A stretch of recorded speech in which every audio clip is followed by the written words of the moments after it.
What's up, everybody? It's your boy, Hail Hydra, coming back at you with another video. And today, we're doing a double Korean review. So, we're talking about this Korean Pepsi.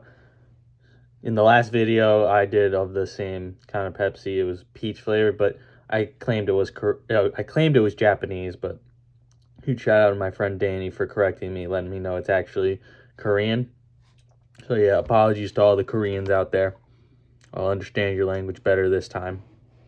So we're reviewing this, what presumes to be, I thought this was a pear when I first saw it, but it's apparently white grapefruit, and grapefruit, one of the great seltzer flavors, so I'm excited to see how that translates to soda, because I've never had it as a soda.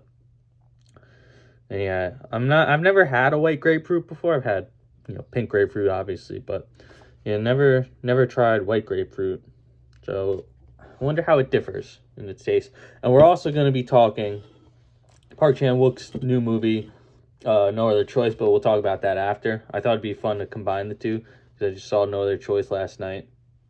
It'd be one big review celebrating all of Korea, not North Korea. You guys have your problems. This is a South Korea-based review. So yeah, let's give the soda a try.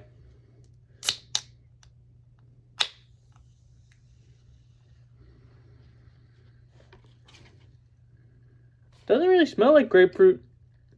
I'm giving it a sniff. Can't really pick out a smell at all, really, but give it a try, of course. Okay, yeah, it's definitely a lot heavier on the cola taste than the grapefruit taste, but you can definitely pick out the grapefruit. It's a pretty muted flavor, as I was expecting, but it's good. It's pretty refreshing.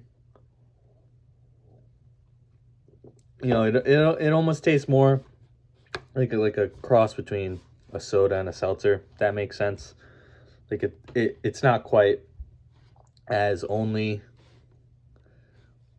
like, doesn't taste just like it has juice in it like the seltzers do, but it's not absolutely loaded with sugars and shit. Like, there's still sugar, but not quite as bad as an American soda, obviously. So it's not quite as strong a flavor, but that's a good thing in this case, I think.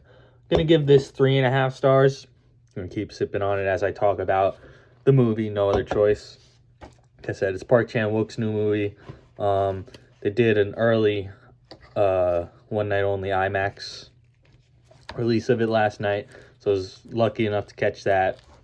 My theater wasn't showing it at first. They were showing Wicked, actually, and they changed last minute, because Wicked's kind of not doing as good as the last one, so they were like, oh, let's give the fellas what they really want, some No Other Choice. I was super excited to see this, because Decision to Leave is one of my favorite movies of the decade so far. This is my first Park Chan-wook movie. I was excited to see how he would follow it up, and I thought he did a really good job. This movie, quick synopsis, not going too spoilery, but the movie's about this guy who gets laid off from his job, and he's really struggling to find a new job, because it's in the paper. He works in paper, and all the manufacturing's getting replaced by robots and shit, and AI and stuff, so the workforce is just condensing, and he has to do some nefarious things to try to find his new job. I'll put it at that. But yeah, I really loved it. Funniest movie I think I've seen since Jackass Forever. It's hilarious. There's this one scene in particular that takes place in like a music room. I'll put it at that. I don't want to spoil it, but hardest I've laughed in the theater maybe ever. Had me cackling in my seat. And yeah, and like with all Park Chan-wook's movies, it was just so much fun. It was the filmmaking, his editing style is just, it's not quite as out there the editing as Decision to Leave was, but there's still a lot of super sick transitions, a lot of super sick choices in that regard, and the camera's always moving. The camera's always invigorating the movie with a lot of life, and it's refreshing to see. There's been a lot of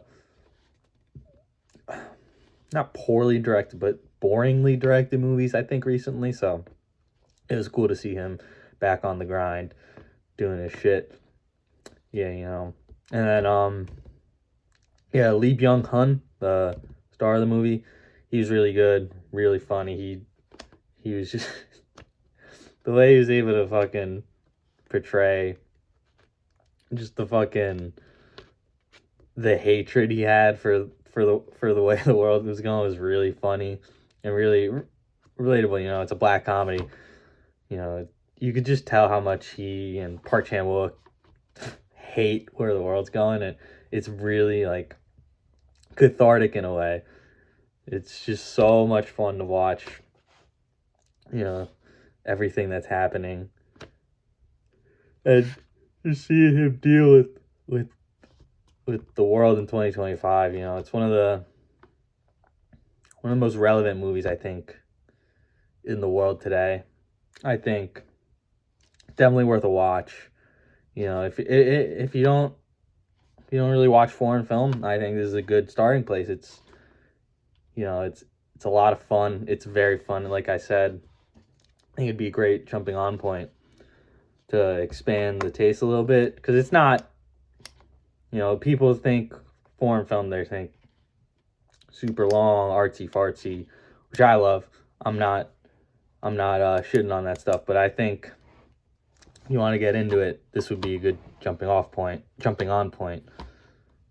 Yeah, I can't talk about it a lot without spoiling it, but I don't want to spoil it because I want everybody to experience it going in pretty blindly.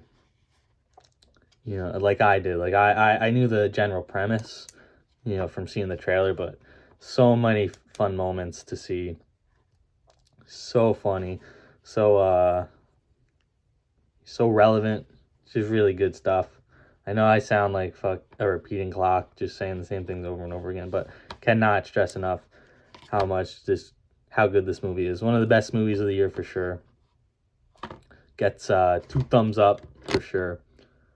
I hope that when it comes out, I know the release date is Christmas, but that probably means it's just coming out on Christmas in like New York and LA. So as it goes wider and wider, definitely recommend trying to check it out if you can. It's great. Highly recommend it. Highly recommend trying this Pepsi flavor if you see it too. It's pretty good. All right, thanks guys. Bye-bye.